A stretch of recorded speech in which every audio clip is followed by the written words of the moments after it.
बहुत समय पहले की बात है। ऋतुध्वज नामक एक प्रतिष्ठित और धनी पुरुष था। उसकी पत्नी सुदक्षिणा अनुपम सुंदरता की धनी थी। ऋतुध्वज अपनी पत्नी से अत्यधिक प्रेम करता था और उस पर अटूट विश्वास करता था।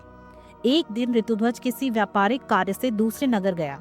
लौटते समय उसने एक बाजार में एक अद्भुत तोता देखा जो मनुष्यों की तरह स्पष्ट बोल सकता था और अपनी आंखों के सामने होने वाली घटनाओं को सच सच बयान करता था। ये तोता किसी भी रहस्य को छिपा नहीं सकता था। ऋतुध्वज ने उसे तुरंत खरीद लिया और अपने महल में लाकर सोने के पिंजरे में रख दिया। वह रोज उससे घर की बातें पूछता और तोता हर घटना को ज्यों का त्यों कह सुनाता। कुछ समय बाद ऋतुध्वज को विदेश यात्रा पर जाना पड़ा। जाने से पहले उसने अपनी पत्नी सुदक्षिणा से कहा, मैं कुछ समय के लिए बाहर जा रहा हूँ, लेकिन ये तोता हर समय तुम्हारे साथ रहेगा, इसका ध्यान रखना। कई दिनों बाद जब ऋतुध्वज विदेश से लौटा तो उसने तोते से पूछा, मेरी अनुपस्थिति में यहाँ क्या क्या हुआ। तोते ने बताया कि सुदक्षिणा ने मर्यादाओं को तोड़कर अनुचित कार्य किए हैं। ये सुनकर ऋतुध्वज आग बबूला हो गया।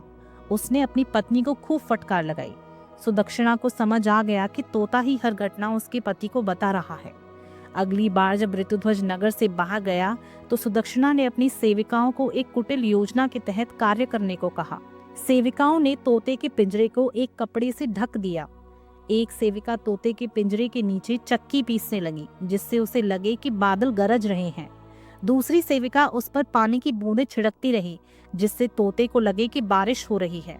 तभी तीसरी सेविका दीपक लेकर उसके सामने खड़ी रही, जिससे तोते को लगा कि बिजली चमक रही है। सुबह होते ही सेविकाओं ने पिंजरे के ऊपर से कपड़ा हटा दिया। जब ऋतुध्वज लौटकर आया और तोते से रात की घटनाओं के बारे में पूछा तो तोते ने कहा, रात भर आंधी तूफान था, बिजली चमक रही थी और मूसलधार बारिश हो रही थी।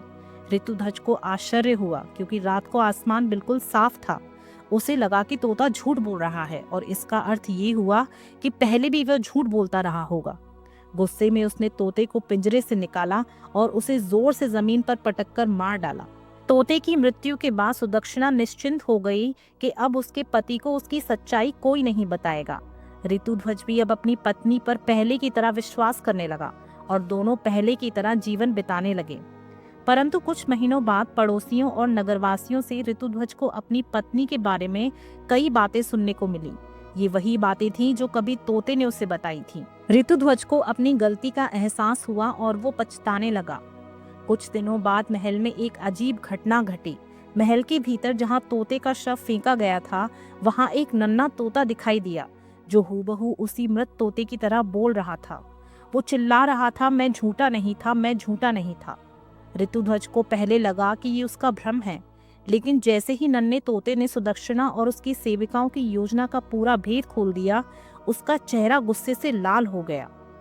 नन्हे तोते ने बताया, रात को ना तो आंधी थी ना बारिश, ये सब तुम्हारी पत्नी और उसकी सेविकाओं की चाल थी ताकि मुझे झूठा साबित किया जा सके। ये सुनते ही ऋतुध्वज के क्रोध की सीमा न रही। उसने तुरंत सुदक्षिणा को बुलाया और गरजते हुए कहा, तुमने न केवल मुझे धोखा दिया बल्कि एक निर्दोष प्राणी को मरवाने की साजिश भी रची। अब इस महल में तुम्हारे लिए कोई स्थान नहीं है। ऋतुध्वज ने सुदक्षिणा को महल से निकाल दिया और आदेश दिया कि उसे किसी भी कीमत पर वापस अंदर नहीं आने दिया जाए। ऋतुध्वज ने जब नन्हे तोते को गौर से देखा तो उसे महसूस हुआ कि यह कोई साधारण तोता नहीं था। उसकी आंखों में एक अजीब चमक थी, मानो वह किसी अलौकिक शक्ति से भरा हो। ऋतुध्वज ने उससे पूछा, तुम कौन हो और तुमने ये सब कैसे जाना? तोते ने एक हल्की मुस्कान के साथ कहा, मैं वही तोता हूँ जिसे तुमने गुस्से में मार डाला था। लेकिन सत्य को कोई मार नहीं सकता। जब कोई निर्दोष मरता है तो प्रकृति खुद उसे वापस लाने का रास्ता बना देती है। इतना कहकर तोता वहां से गायब हो गया। ऋतुध्वज बस अफसोस करता रह गया। कहानी का निष्कर्ष, झूठ और छल से सत्य को कुछ समय के लिए दबाया जा सकता है, लेकिन अंत में सत्य ही विजयी होता है।